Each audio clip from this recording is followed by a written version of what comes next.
जाओ मेरे 2 अक्षर का धन, धेनु और कोश, यहां तक कि ले जाओ मेरे 2 अक्षर के प्राण,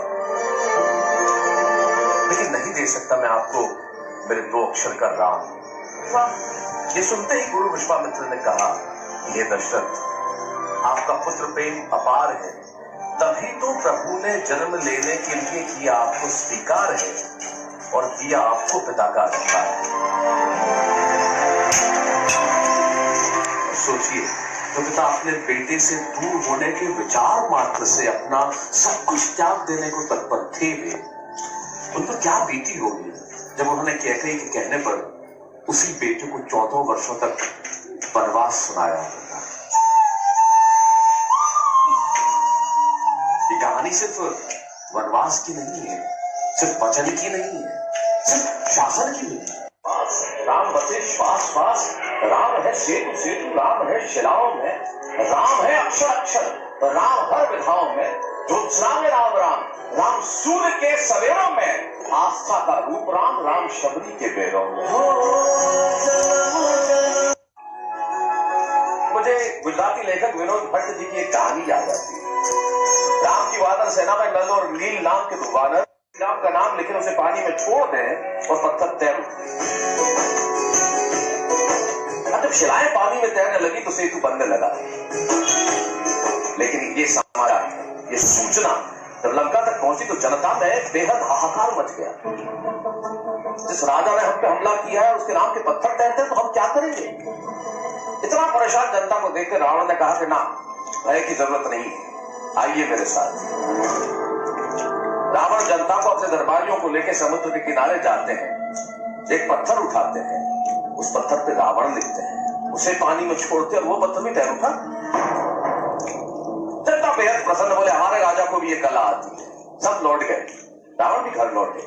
रात्रि में शयन कक्ष में मंदोदरी सवाल करती है कि हे मेरे प्राणनाथ, हे मेरे ईश्वर, तो बहुत अच्छी तरह जानती हूँ कि आप पत्थर पे रावण लिखे वो पत्थर तैर उठे, ऐसा हो नहीं सकता, आखिर किया तो किया कैसे?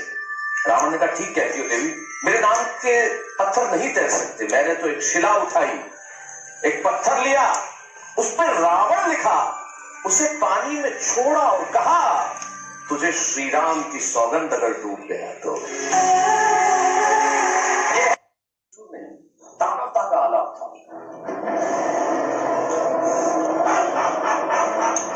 ममता की शीतलता नहीं, अहंकार का ताप था। हनुमान जी ने देखा कि लंका में कुटिया थी, उस पर राम चिन्ह बने हुए थे। वहां उन्हें मिले विभीषण। विभीषण जो रावण के भाई थे किंतु राम भक्त थे।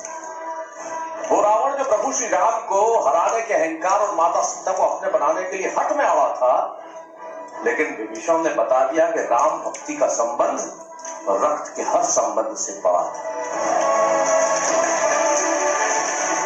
विभीषण ने हनुमान जी को अशोक वाटिका का पता दिया, जहां उन्हें मां सीता के दर्शन हुए। हनुमान जी ने माता सीता को नमन किया और उन्हें प्रभु श्री राम की मुद्रिका दी, अंगूठी। वो मुद्रिका मां सीता की आस बन गई और विरह की बेला में सबसे खास कर रावण की सभा में थे, दरबार में। हनुमान जी ने रावण से कहा कि मुझे ना तेरा डर ना भय है, मैं चाहूं तो अभी सीता मैया को अपने साथ ले जाऊं, पर तेरा अंत भगवान श्री राम के हाथों तय। इस बात से क्रोधित होकर रावण ने हनुमान जी की पूंछ में आग लगा।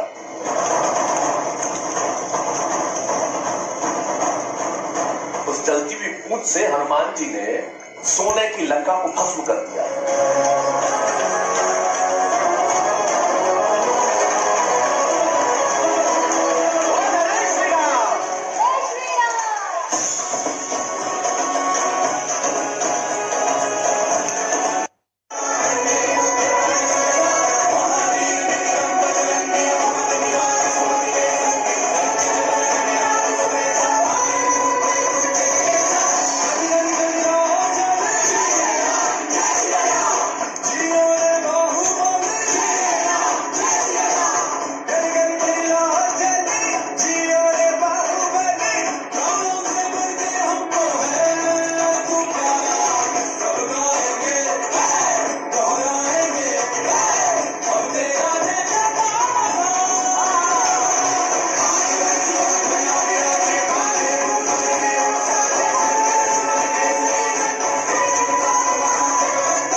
जितना सा भी हो जीवन में हमें अपने योगदान को कम नहीं आंकना चाहिए, करना चाहिए, वो बहुत जरूरी है। जैसे आप सब लोग, ये इतने लोग हैं, इतना बड़ा शो है, ये किसी भी एक व्यक्ति का योगदान न हो तो न बने, इतना सा ही योगदान बहुत जरूरी है। लंका पहुंचे और रावण को चेतावनी देने हेतु अंगद रावण की सभा में गए और लंका की भूमि पर अपने पांव को जमा दिया अपने पांव, और रावण की सेना को कहते हुए कि श्री राम से लड़ने चले, अगर बल है, शक्ति है, तो मेरे इस पांव को हिला के दिखाओ। पूरी सेना अंगद का पांव हिलाने का प्रयास करती रही, लेकिन असफल। रावण ने कहा कि अब मैं प्रयास करूंगा, और रावण जैसे ही अंगद के पांव को उठाने के लिए, उस पांव को हिलाने के लिए आया, अंगद ने पांव हटा दिया और कहा कि हे रावण, तेरी जगह मेरे नहीं प्रभु श्री राम के चरणों में। अंततः युद्ध की खड़ी आ गई। वो रावण जिसे लगता था कि वो अमर है, वो रावण जिसे लगता था कि जिसे पता होगा कि उसकी नाभि में अमृत है, लेकिन जब सामने प्रभु हो तो अहंकार का विनाश निश्चित है।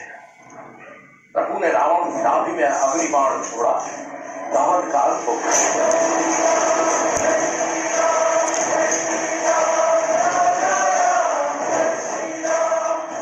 और चारों ओर श्री राम के नाम की जय जयकार होने लगी। रावण की मृत्यु ने, उसके अंत ने पूरी दुनिया को सिखा।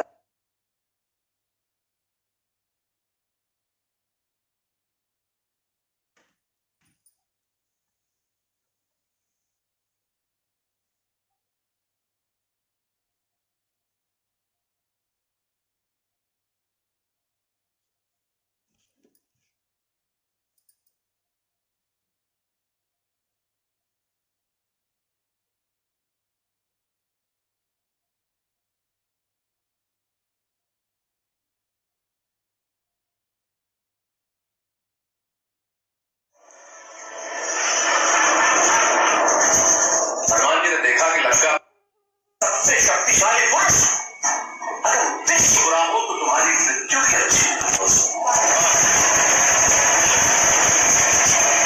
वो रावण ने पूरे समय की राह पर चला। जब वह समय था तो कुछ यूं हुआ उसके जीवन का दौरान कि अंतिम समय में, अंतिम सांसों में उसके मुंह से निकला भी तो क्या, हे राम, हे राम।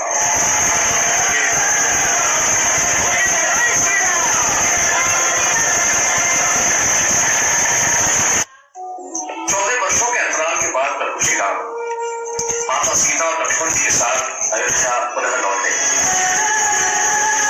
उस दिन अयोध्या वासियों को आनंद और हर्ष बार मिला और उसी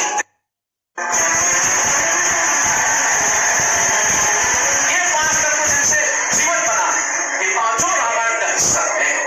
अर्थात जीवन ही रामायण है, रामायण ही जीवन है। ये कथा नहीं है 7 कांड की, ये कहानी है पूरे ब्रह्मांड की।